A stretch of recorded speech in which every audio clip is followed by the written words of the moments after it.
ولا يحصي نعماءه العادون ولا يؤدي حقه المجتهدون.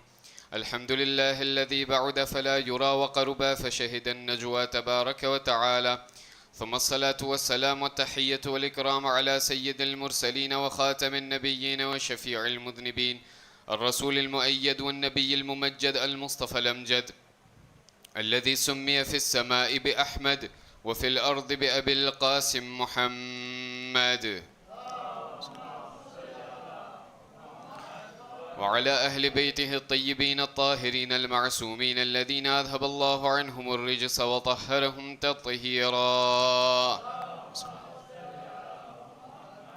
لا سيما على الإمام المنتظر وحجة الله الثاني عشر ابن العسكري المنتظر، ولعنة الله على أعدائهم أجمعين من الآن إلى قيام يوم الدين. أما بعد، فإن الله الصادق العليم قال في كتابه الكريم القرآن الحكيم: أعوذ بالله من الشيطان الرجيم، بسم الله الرحمن الرحيم. يا أيها الذين آمنوا كتب عليكم الصيام كما كتب على الذين من قبلكم لعلكم تتقون. صدق الله العلي العظيم.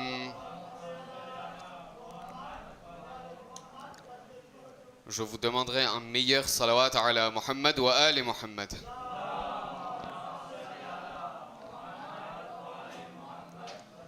Chers fidèles, chers croyants, salam alaikum wa rahmatullahi wa barakatuh.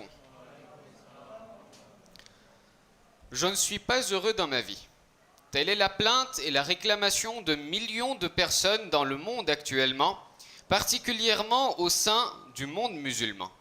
Effectivement, force est de constater que cette même maladie qui touchait autrefois des personnes ordinaires, cette maladie qui atteignait autrefois des personnes ordinaires, nous parlons éventuellement de la dépression ou de maladies telles que l'anxiété ou encore d'autres maladies qui affectent la santé mentale d'un individu, cette même maladie qui touchait autrefois des personnes ordinaires, eh bien aujourd'hui, cette même maladie touche des musulmans et des croyants tout comme nous. Et particulièrement au sein de notre communauté, nous verrons que bon nombre de personnes, bon nombre de croyants seront ceux qui souffrent de cette même anxiété et souffrent de cette maladie que l'on appelle la dépression. Voyez-vous mes amis, plus le monde est en train de se développer, plus nous partons vers un monde de progrès et plus les inégalités augmentent. Plus les inégalités augmentent et plus j'ai envie de voir, lorsque je vois par exemple dans ma communauté, lorsque je vois par exemple dans le monde que telle personne possède telle richesse, telle personne possède telle richesse, eh bien j'ai cette maladie que j'appelle l'insatisfaction qui sévit en moi. J'ai cette maladie de l'insatisfaction qui sommeille en moi et lorsque je vois ces problèmes, lorsque je vois ces choses qui se passent dans le monde, eh bien cette insatisfaction me ronge l'esprit et c'est à cause de cette insatisfaction que je me dis que finalement dans ma vie, ce que Allah subhanahu wa ta'ala m'a donné, cela ne me suffit plus et je ne suis pas heureux. Ce qui est étrange mes amis, c'est que ce sont ces mêmes croyants, ce sont ces mêmes personnes qui croient en Allah, qui croient fermement au jour du jugement. En fait, non, ce sont ces mêmes croyants qui possèdent un livre que l'on appelle le Saint-Coran. Dans ce même Saint-Coran, nous aurons Allah subhanahu wa ta'ala qui nous dit Bismillah ar-Rahman ar-Rahim. Ô mon cher croyant, ô mon serviteur, tu recherches la tranquillité, tu recherches la paix dans ton cœur et dans ta vie. Ala bi dhikrillah tatma'innul qulub. Tu cherches la tranquillité de ton esprit, tu ne la trouveras nulle part ailleurs que dans mon dhikr et dans mon rappel. Il n'y a que dans mon rappel que tu trouveras la tranquillité du cœur. Il n'y a que dans mon dhikr, il n'y a que dans mon rappel que tu trouveras la tranquillité et la paix, et la paix dans ton âme. Et malheureusement, ce qui est étrange justement, c'est de voir que moi qui possède ce Saint Coran, moi qui crois fermement en Allah subhanahu wa ta'ala, et particulièrement moi qui peux profiter de ce mois béni de Ramadan, dans lequel je baigne dans le dhikr d'Allah, dans lequel je baigne dans le rappel d'Allah subhanahu wa ta'ala, je suis obligé de réaliser, je suis contraint de réaliser et de remarquer que je reste insatisfait dans ma vie et cette joie, ce bonheur dans ma vie, eh bien, ça n'existe plus. Lorsque j'analyse les riwayat de Ahlul Bayt, lorsque j'analyse les versets de Allah subhanahu wa ta'ala, eh bien, j'arrive à ce constat, j'arrive à cette conclusion que les infaillibles attirent mon attention vers une chose qu'il m'arrive parfois d'omettre ou d'oublier. Les infaillibles me disent, tu sais, parfois, tu penses que c'est dans ce même dhikr de Allah que tu trouveras la tranquillité. Lorsque vient le mois de Ramadan, tu lis tous les versets, tu lis des du'as, tu lis des invocations et malgré cela, tu n'arrives pas à avoir ce bonheur dans ta vie. Tu restes toujours malheureux dans ta vie. Pourquoi ? Peut-être que le problème ne réside pas dans les du'as. Peut-être que le problème ne réside pas dans le dhikr d'Allah. Peut-être que le problème est ailleurs, mais tu ne le remarques pas. Lorsqu'on analyse d'autres riwayat et lorsqu'on creuse encore plus en profondeur, eh bien nous arriverons à cette conclusion dans laquelle les infaillibles nous disaient, particulièrement notre sixième imam, Sadiq al-Muhammad, Ja'far ibn Muhammad al-Sadiq, salawatullahi wa salamuhu alayhi. Notre sixième imam nous dit, s'il t'arrive d'être insatisfait dans ta vie, s'il t'arrive d'être malheureux dans ta vie, eh bien recherche un tout petit peu. Peut-être qu'il manque une chose dans ta vie qui s'appelle la satisfaction. Peut-être qu'il y a une chose dans ta vie qui s'appelle al-qana'a. Et cette qana'a, même Saint Prophète Mohammed Mustafa sallallahu alayhi wa sallam, vous savez, c'est ce même Saint Prophète qui dit al-qana'atu malun la yunfad. Les euros, ça disparaîtra. Les dollars, ça disparaîtra. Les roupies, ça disparaîtra. Les bitcoins, ça disparaîtra. Le saint prophète dit Al-qana'atu malun la yunfad. Tu es à la recherche. Est-ce que tu es à la recherche d'une richesse qui ne s'estompera jamais? Est-ce que tu es à la recherche d'une richesse qui ne se volatilisera jamais? Al-qana'atu kanzun la yunfad. Al-qana'atu malun la yunfad. Eh bien, cette satisfaction est une richesse qui ne se termine jamais. À un autre endroit, l'émir des croyants, notre premier imam, dit Al-qana'atu kanzun. Cette satisfaction que tu omets tout le temps, eh bien cette satisfaction est une richesse dans ta vie. Mais moi, la richesse, où est-ce que je la cherche en général? Où est-ce que je cherche la richesse? À chacun de répondre pour soi-même. Mais qui d'autre, qui de meilleur qu'Allah subhanahu wa ta'ala pour répondre à cela? C'est lui qui nous a créés, en fin de compte. Allah subhanahu wa ta'ala dit dans un hadith qudsi au saint prophète: ô mon prophète, dis à ton peuple, dis à mes serviteurs, j'ai placé 5 choses dans 5 autres choses. Mais au lieu de chercher dans ces 5 choses-là, les gens, les serviteurs, mes serviteurs recherchent ces 5 choses ailleurs. Ils ne le trouveront jamais. J'espère que j'arrive à me faire comprendre. Allah subhanahu wa ta'ala dit, j'ai placé 5 choses A dans 5 choses B. Mais au lieu de rechercher ces A dans le B, ces mêmes personnes recherchent ces mêmes choses ailleurs. Ils ne la trouveront jamais. Ils ne les trouveront jamais. Je ne vais pas citer les 5. À chacun de retrouver cela, ou nous le citerons un autre jour ou à une autre occasion, Inch'Allah. Nous en citerons un qui est en rapport avec notre sujet. Allah subhanahu wa ta'ala dit: ô mon prophète, j'ai placé la richesse. La richesse, tu sais, la richesse dans ce bas monde, où est-ce que je l'ai placée? J'ai placé la richesse dans la satisfaction. Mais les gens recherchent cette même richesse dans le flot et dans une montagne d'or. Ils ne trouveront jamais cette richesse. Il m'arrive parfois d'aller chercher ailleurs, d'aller fouiner ailleurs. Où est-ce que je peux me remplir les poches? Allah subhanahu wa ta'ala me dit, tu cherches la richesse? Tu veux être riche dans ta vie? La richesse, je l'ai mis dans la satisfaction. Ne va pas ailleurs. Cherche cette même richesse dans la satisfaction. Sois satisfait dans ta vie. Allah subhanahu wa ta'ala te rendra riche ici-bas et dans l'au-delà. Mais voyez-vous, l'homme reste une personne, l'homme reste une créature que l'on appelle avide. Je veux encore plus. Je veux encore plus. Vous savez, Allah subhanahu wa ta'ala dit dans le Saint Coran, chapitre 16, verset 97, Bismillah ar-Rahman ar-Rahim. Man amila salihan min dhakarin aw untha wa huwa mu'min, falanuhyiyannahu hayatan tayyiba. Celui ou celle qui accomplit de bonnes actions, d'accord? Celui ou celle qui accomplit de bonnes actions dans sa vie, et si elle est croyante, Allah subhanahu wa ta'ala lui offrira ce que l'on appelle une bonne vie. Lorsqu'on demanda à l'émir des croyants, Ali bin Abi Talib, salawatullahi wa salamuhu alayhi,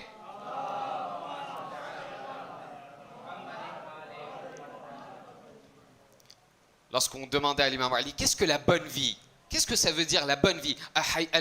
Hayatun tayyiba. Qu'est-ce que ça veut dire? L'imam Ali répondit, Hayatun tayyiba, une bonne vie, celle qui est promise par Allah subhanahu wa ta'ala.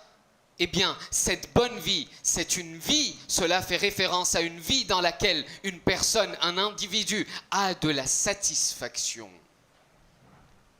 Mais comment obtenir cette satisfaction? Vous me direz, Cheikh, très bien, nous avons écouté votre majlis du 14 Ramadan et nous sommes d'accord, on veut cette satisfaction, mais comment l'avoir? Comment l'obtenir? Cette réponse nous est donnée par notre sixième imam, Sadiq al-Muhammad, Ja'far ibn Muhammad al-Sadiq, salawatullahi wa salamuhu alayhi.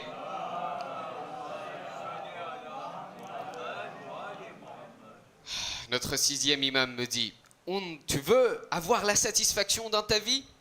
Undur ila man huwa dunak, wa la tandur ila man huwa fawqaka fil qudra. Tu veux avoir la satisfaction dans ta vie? Aie l'habitude de regarder plus bas que toi. Aie l'habitude de baisser ton regard. Pourquoi? Parce que lorsque tu baisseras ton regard, tu verras des gens qui sont plus malheureux que toi dans leur vie.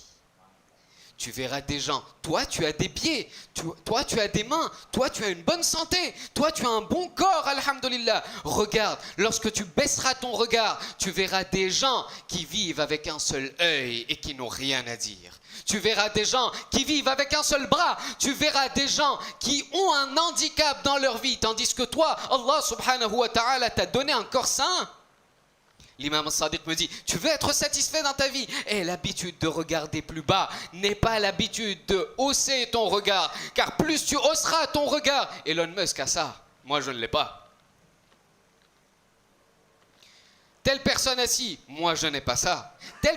Si tu gardes ton regard plus haut, tu n'arriveras jamais à être satisfait dans ta vie. Tu ne seras jamais heureux dans ta vie. Tu veux être heureux dans ta vie. Tu veux avoir cette satisfaction. Aie l'habitude de regarder plus bas que toi. Et tu réaliseras combien Allah subhanahu wa ta'ala t'a comblé de bienfaits dans ta vie. Mais toutefois, on me dit que j'ai beau entendre que cette satisfaction, je dois l'avoir dans ma vie. J'ai beau entendre que cette satisfaction, je dois l'avoir. C'est une chose très bien, mais je n'arrive toujours pas à l'avoir. Je n'arrive toujours pas à l'acquérir. On me dit, Cheikh, j'ai très envie d'avoir cette satisfaction. Je continue à regarder en bas. Je continue à baisser mon regard. Mais malgré cela, je n'arrive pas à être satisfait dans ma vie. C'est ici qu'on attire notre attention vers un autre endroit. Notre premier imam, Ali bin Abi Talib, salawatullahi wa salamuhu alayhi.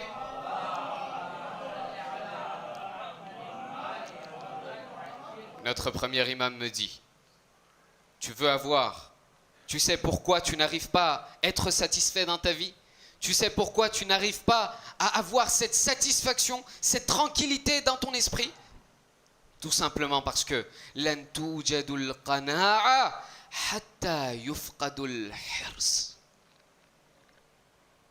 Parfois, je cours derrière cette satisfaction, mais je n'arrive pas à la voir.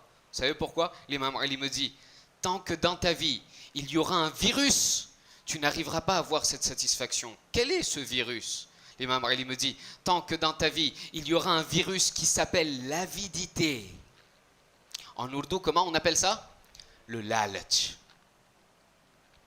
Pendant le iftar, j'ai rempli une fois mon assiette. Très bien. Mais la nourriture était très bonne aujourd'hui. Le ventre est déjà assez rempli, mais je me dis, Encore un peu, ça va glisser. Puis je remets une deuxième fois. Je termine, je me dis, allez, le temps que le cheikh arrive, encore une petite troisième fois. Un petit dernier, jamais 203 comme on le dit. Et puis à la fin, je somnole pendant le majlis. J'ai très sommeil. Pourquoi? Parce que je n'arrive même plus à respirer tellement j'ai mangé. L'imam Ali me dit, tant que tu auras ce virus qui s'appelle l'avidité dans ta vie, tu as déjà quelque chose, je veux encore le double. Tu as déjà le double, non, je veux encore le triple. Tu as déjà le triple, non, maintenant je veux puissance 10. L'imam Ali me dit, tant que tu auras cette avidité dans ta vie, tu n'auras jamais la satisfaction. C'est la raison pour laquelle on nous dit, l'imam Ali, ce même émir des croyants dit, Law anna ibn Adam, l'imam Ali dit, l'homme m'étonne. Vraiment, l'homme m'étonne. Vous savez comment Allah subhanahu wa ta'ala a créé cet homme? Law anna ibn Adam lawadiyan yasilun dhahaban wa fidda labtagha ilayhima thalitha. L'homme est tellement avide. L'homme est tellement avide. Et l'homme est tellement sans gêne, comme on le dit, que si Allah donnait à cet homme une montagne d'or et une deuxième montagne d'argent, cet homme demandera à Allah, oh Allah, je veux encore une troisième montagne de bronze. Donne-moi encore une troisième montagne. Tu as déjà de l'or, tu as déjà de l'argent. Non, ça ne me suffit pas, je veux encore un troisième. L'imam Ali me dit, faites attention à cette avidité. Vous savez pourquoi? La plus petite des conséquences de cette avidité, vous savez c'est quoi? Nabiullah Adam, je ne sais pas, moi personnellement, je ne l'ai pas lu. Je ne l'ai pas lu dans nos livres de riwayat, je l'ai entendu de personnes assez authentiques. Si je ne peux malheureusement pas citer le nom, ceux qui veulent le nom de ces orateurs, qu'ils viennent les prendre après le majlis. Je l'ai entendu, je vous le partage parce que ça m'a paru intéressant. Nabiullah Adam était en train de marcher sur terre. C'est alors qu'il aperçut trois beaux visages, trois visages lumineux. Sur sa droite et sur sa gauche, il aperçut trois visages qui étaient laids. Trois visages qui étaient laids. Trois formes, trois shekls qui étaient laides. Nabiullah Adam commença par sa droite. Il demanda au premier visage, qui es-tu, comment t'appelles-tu et quelle est ton adresse? Le premier visage répondit, oh Adam, je m'appelle le aql, je suis l'intellect. Très bien, où est ton adresse, où résidez-vous? Je réside dans la tête de l'être humain. Très bien. Nabiullah Adam avance. Deuxième visage, lumineux. Qui êtes-vous? Qui es-tu? Où habites-tu? Ce deuxième visage répond, je m'appelle le charme, le haya. Je m'appelle la pudeur. Où est-ce que tu habites? J'habite dans les yeux de l'homme. Très bien. Encore un peu plus devant. Qui es-tu? Où habites-tu? Ô Adam, moi, je suis ce que l'on appelle la miséricorde, le rahma. Je suis la miséricorde. Où habites-tu? J'habite dans le cœur de l'homme. Très bien. Nabiullah Adam continue sur sa gauche. Première forme et premier shekl, première figure, qui est assez laid. Nabiullah Adam lui demande, qui es-tu? Comment t'appelles-tu? Le premier répond, ô Adam, je m'appelle le takabbur. Je m'appelle l'arrogance. Très bien. Où habites-tu? J'habite dans la tête de l'homme. Impossible, tu mens. Pourquoi? Je ne mens pas, j'habite vraiment dans la tête de l'homme. Nabi Adam lui dit non, tu mens. Pourquoi? Parce que ça, la tête, c'est déjà l'adresse de l'intellect. C'est déjà l'adresse du aql. Tu ne peux pas habiter dans la tête. Le takabbur répondit, oui Adam, tout à fait vrai. Mais lorsque moi j'entre dans la tête d'un individu, l'intellect et le aql s'en va aussitôt. L'intellect s'en va. Lorsque le takabbur entre dans la tête, le aql s'en va aussitôt. Très bien. Le deuxième. Comment t'appelles-tu? Je suis l'avidité. Le la'lach, comme on le dit. Où est-ce que tu habites? Dans les yeux de l'homme. Impossible. Pourquoi? Parce que ça, c'est l'adresse du charme, c'est l'adresse du haya, c'est l'adresse de la pudeur. L'avidité répondit oui ô Adam, mais lorsque moi j'entre dans les yeux de l'homme, eh bien le charme et le haya s'en va aussitôt. Mes amis, parfois, je vois avec mes yeux quelque chose qui ne m'appartient pas forcément. Parfois, je vois des choses qu'il ne faut pas voir. Il m'arrive de regarder des choses qui ne m'appartiennent pas. Il m'arrive de regarder des choses qui peuvent salir et souiller mes yeux. Mais que faire? C'est l'avidité qui me ronge l'esprit. Allah subhanahu wa ta'ala, à travers ceci, me dit attention à l'avidité, car lorsque l'avidité rentre dans les yeux, eh bien, le charme et le haya se volatilisera aussitôt. Et je m'arrête rapidement. Je suis obligé, que voulez-vous? Parce que c'est un virus qui existe dans la communauté, dans le monde entier, en fin de compte. Parfois, je me dis, vous savez, ce n'est qu'un regard. Lorsqu'il m'arrive de parler de mahram, lorsqu'il m'arrive de parler de personnes qui ne sont pas forcément mes intimes, ce n'est qu'un seul regard. Ce n'est pas grave, l'islam autorise. Mais parfois, le premier regard est tellement long qu'il n'y a pas besoin d'autres regards. Vous savez, mes amis, ce n'est pas moi qui le dis, c'est un proverbe arabe. Un proverbe arabe dit, vous savez combien est dangereux cet œil? Nous n'avons que 2 petits yeux, mais vous savez combien c'est dangereux? Le proverbe dit, tout commence par un regard. An-nadaru fabtasamatun wa salamun wa kalamun wa maw'idun wa amalun wa tamamun. Tout commence par un regard. Lorsque le regard tombe l'un sur l'autre, fabtasamatun, le sourire vient automatiquement. Et lorsque le sourire vient automatiquement, je lui souris, il ou elle me sourit. Fabtasamatun, on ne peut pas s'arrêter là. Maintenant, il faut aller jusqu'au bout.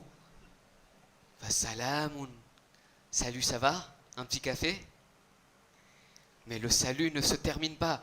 Wakalamun, quoi de neuf? Au fait, qu'est-ce que tu fais dans la vie? Au fait, et ces petits au fait, mes amis, ça gâche tout, hein? Wakalamun. Mais puis après, on ne peut pas s'arrêter là. Wa maw'idun. Au fait, c'est quoi ton numéro? Wa maw'idun. Puis après, les rendez-vous se font. Lorsque les rendez-vous arrivent, wa amalun. Beaucoup de choses se font. Beaucoup de choses se font. Beaucoup de choses se passent. Et lorsque tout ça est fini, wa tamamun. Ça avait commencé où, mes amis? Un simple regard. Nabiullah Adam, l'avidité lui dit attention. Lorsque l'avidité rentre dans les yeux, le charme, la pudeur, elle n'existe plus dans la vie d'un individu. 3e et dernière chose. Comment tu t'appelles? Moi, je m'appelle le hasad. Je m'appelle la jalousie. Où est-ce que tu habites? Dans le cœur. Impossible. Là, il y a le rahmat qui habite. Il y a le rahm, il y a la miséricorde qui habite. Oui, Adam. Mais lorsque la jalousie rentre dans le cœur d'un individu, il n'y a plus aucun nom, il n'y a plus aucune chose du nom de miséricorde. Les amis, où est-ce que j'en suis dans ma vie? J'ai encore 5 minutes. En fait, j'ai encore 2 minutes, mais je vous demande, je vous sollicite 5 minutes. Si vous êtes d'accord, je me lance. Si vous me dites non stop, je me stoppe.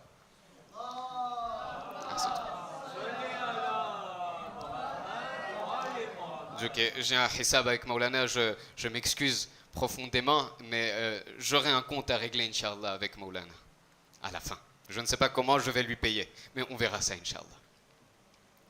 मैं कहता हूँ कि बहुत टाइम मैं भी ले लेता हूँ मौलाना के साथ मुझे हिसाब देखना पड़ेगा करेंसी किस में मुझे देना है मुझे मालूम नहीं अहसनतुम सल्लु अला मुहम्मद व आले Muhammad. La dernière des choses, vous savez cette avidité, vous savez cette maladie, ce virus qui s'appelle l'avidité, vous savez, ça commence par l'humiliation, ça commence par ce que l'on vient de voir avec Adam et ça se termine jusqu'à la mort.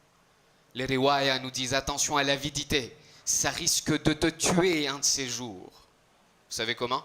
Nabiullah Isa était en train de marcher avec ses compagnons, avec son compagnon, il n'avait qu'un seul compagnon à ce moment-là. Nabiullah Isa, en duo, était en train de marcher. C'est alors que, à un moment, après beaucoup d'heures de marche, ils se fatiguèrent. Ils se dirent alors, mangeons un tout petit peu, cassons un peu la croûte et nous continuerons après. Nabiullah Isa dit alors à son compagnon, quelque part il doit y avoir une épicerie. D'accord? Voici un dirham de ma part, un dirham de ta part, ok? 2 dirhams de ta part. Va acheter des pains et on va se remplir le ventre.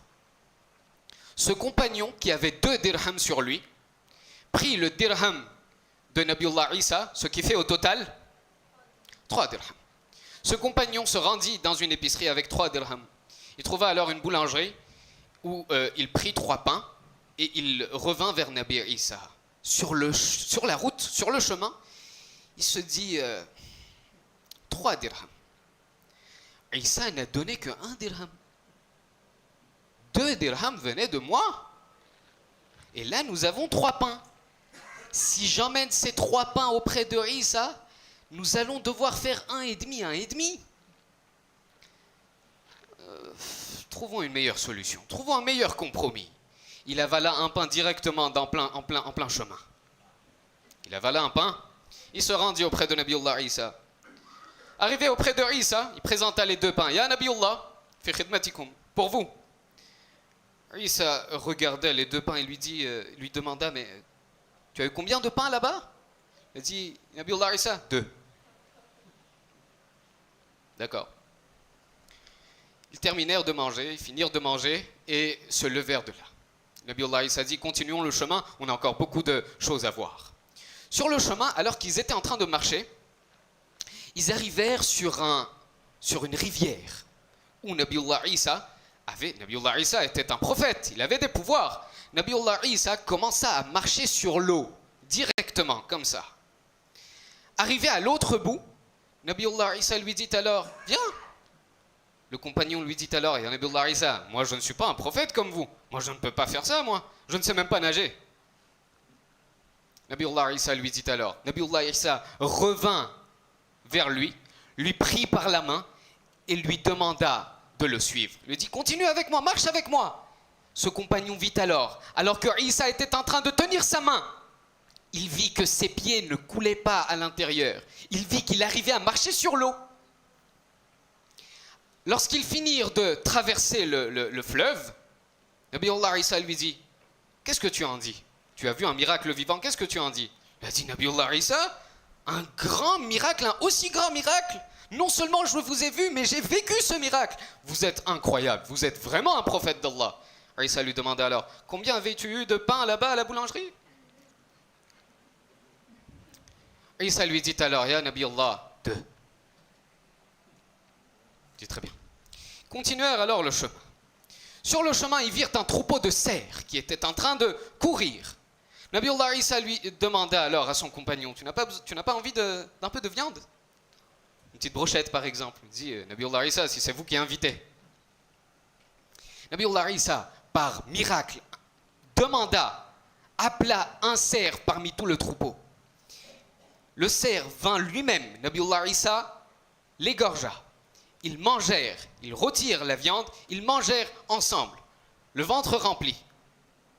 Nabiullah Isa rassembla alors les os de ce même cerf, donna un coup de pied ainsi en disant « Qum bi'idhnillah ». Ce cerf se reconstitua devant eux et s'en alla dans le troupeau. Il s'en alla rejoindre le troupeau. Isa lui dit alors, tu as bien mangé? Alhamdulillah Isa, très bien. C'était comment? Comment tu as trouvé tout ça? Incroyable, Nabiullah Isa, 2 fois. Incroyable, je revois un autre de votre miracle. Incroyable. Nabiullah Isa dit alors, il y avait combien de pain à la boulangerie? Le compagnon dit alors, oh Isa, 2. Parfois, il m'arrive de m'étonner, mes amis. Mais moi aussi, il m'arrive de voir des miracles de mon imam dans ma vie. Est-ce que je ne réagis pas quelque part de la même façon? Nabiullah Isa dit alors, pas de souci. Il continua le chemin avec son compagnon. Alors qu'il continua le chemin, au loin, plus ils avançaient, ils aperçurent 3 lingots d'or. Combien? 3. 3 lingots d'or sur leur chemin. Nabiullah Isa dit alors, tu vois ça? Le compagnon dit, l'eau à la bouche. Oui, Nabiullah Isa, je vois très bien ce que vous voyez. Comment on va se départager, comment est-ce qu'on va se répartir ces 3 lingots d'or? Nabiullah Isa dit alors, j'ai une idée. Le premier lingot est à moi, le deuxième lingot est à toi, le troisième lingot est à celui qui aura mangé le 3e pain. Le 3e lingot appartiendra à celui qui aura mangé le 3e pain. Le compagnon dit alors, Nabiullah Isa, désolé, à la boulangerie il y avait 3 pains. À la boulangerie, il y avait 3 pains. Nabiullah Isa lui remit tous les 3 lingots d'or en disant « Hadha firaqun bayni wa baynak » Je ne veux plus jamais te voir. Si il y a des personnes avides dans mon entourage, je dois m'en débarrasser. Prends les 3 lingots d'or, je ne veux plus jamais te voir. Nabiullah Isa s'en alla. Cette personne, tout seul, avec 3 gros lingots d'or, commença à s'étonner, commença à s'inquiéter, pardon, en se disant, 3 lingots d'or, je suis seul ici, au beau milieu du désert, comment est-ce que je vais porter ces 3 lingots d'or? Je n'ai pas la force, je n'en ai pas la force. Alors en plein calcul, comment je vais emmener, qu'est-ce que je vais faire, comment est-ce que je vais pacter tout ça? Alors en pleine réflexion, 3 bandits passèrent par là. 3 bandits, en passant par là, virent justement une seule personne avec 3 lingots d'or. Ils l'assassinèrent sur le coup. Ils l'assassinèrent sur le coup. Ces 3 bandits vinrent alors, en prenant les 3 lingots, en disant « Waouh, on vient de commencer notre chemin et déjà 3 lingots d'or. Aujourd'hui, il y a beaucoup de barakat. Beaucoup de barakat aujourd'hui. Voici ce qu'on va faire. On va aller manger d'abord, après avoir gagné tout ça, plus besoin de travailler. On va manger rapidement et puis on continuera tranquillement. Puis se dire, nous sommes 3, ok?